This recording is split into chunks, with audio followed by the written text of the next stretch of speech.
If you eat anything which has tamas, inertia will come in your system. Cognition level slowly will go down.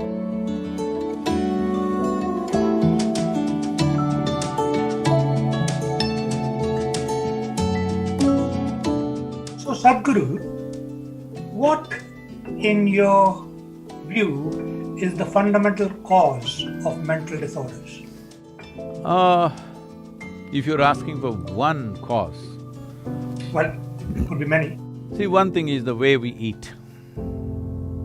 It's a very big part of mental illness. The way we're ingesting chemicals and hormones today unconsciously at various levels is a serious part of mental illnesses of this generation. How we ingest, how we take food in.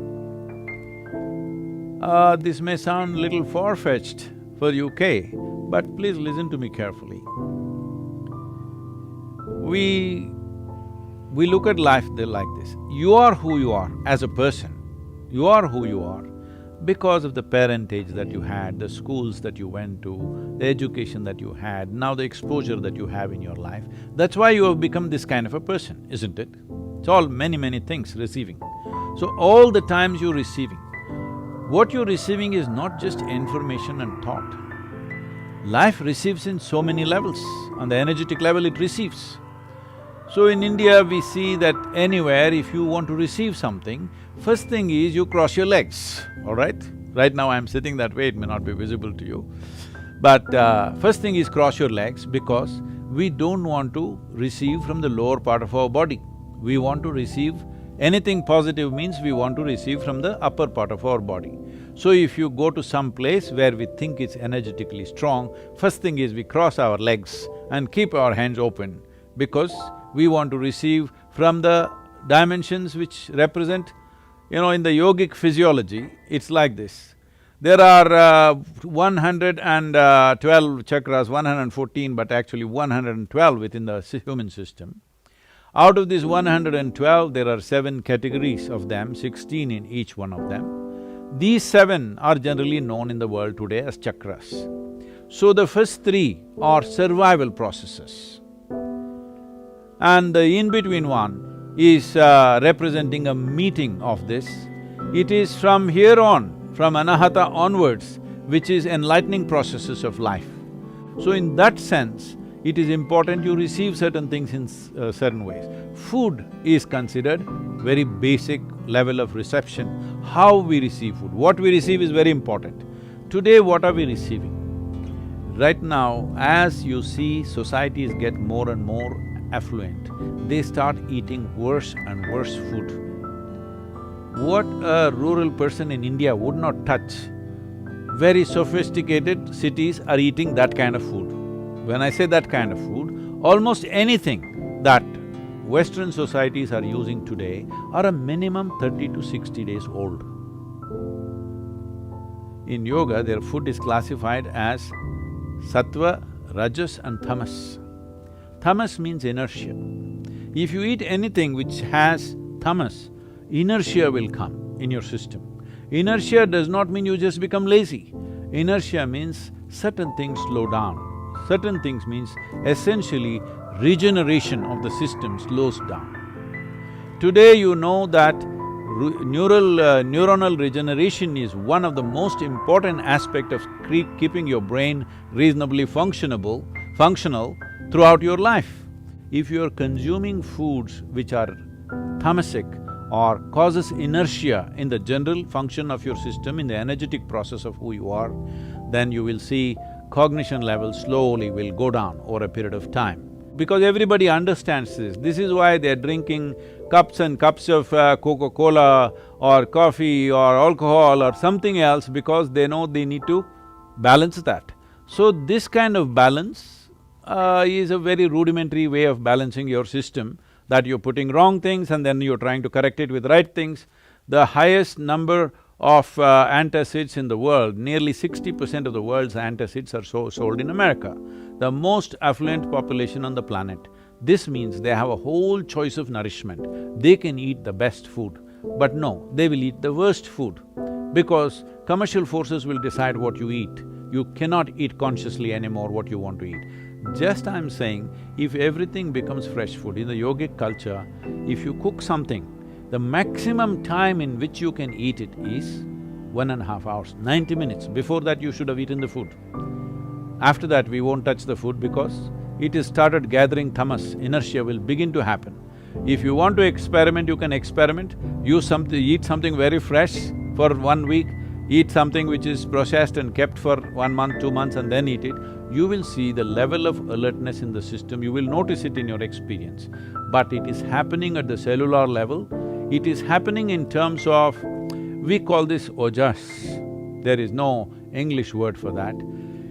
If you create sufficient ojas, which is a non-physical dimension of energy, if every cell in your body is wrapped in this, believe me, your aging process is almost… will not progress. Your cellular age will almost remain stagnant for a long period of time.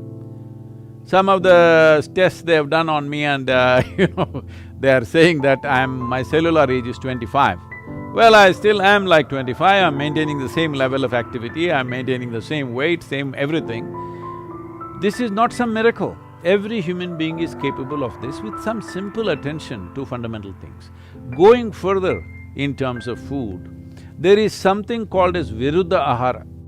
That means, if you eat one thing and put another thing which works opposite to that, then in your system there is a war. You know, digestive process is largely between acids and alkalines and all this stuff. For example, you eat meat which is fatty. If you ate it by itself, it may not cause that much damage. But you ate that with rice and ghee, you call that biryani and you ate it. Now the damage is big because these two things will not go together. This is why any non-vegetarian food and milk-related food were never mixed, because the moment you mix it, it will go opposite to each other and you create a battle within yourself. In the yogic culture, food should not remain in your stomach bag for more than 2.5 hours. Within 2.5 hours, it should have moved out, you must be feeling empty stomach. Hunger will not come, empty stomach will come, and that is good. We want our stomach to be always empty, because in an empty stomach, everything works well. And the colon health is something that's completely neglected today. If you do not keep your colon clean, keeping your mind in a balanced state is very, very difficult. So in Ayurveda and Siddha, first thing if you say anything, you are having sleepless nights, you are having disturbed something, mild, any kind of psychological problems, first thing is purging. Purge the system, clean the colon, suddenly you feel little balanced. So in the yoga center, the day starts with a small marble-sized ball of neem and turmeric. There are many aspects to this of what impact it has on your system. One immediate thing it will do is, it will keep your alimentary tract clean. When we say clean, this is a region, this whole digestive process is a region where you have maximum amount of other life. So within this alimentary tract, there are a whole host of microorganisms. Many of them have turned friendly to us. We are living because of them, we are able to digest food because of them. Many functions in the body happen because of them. But still there are many who are harmful to us.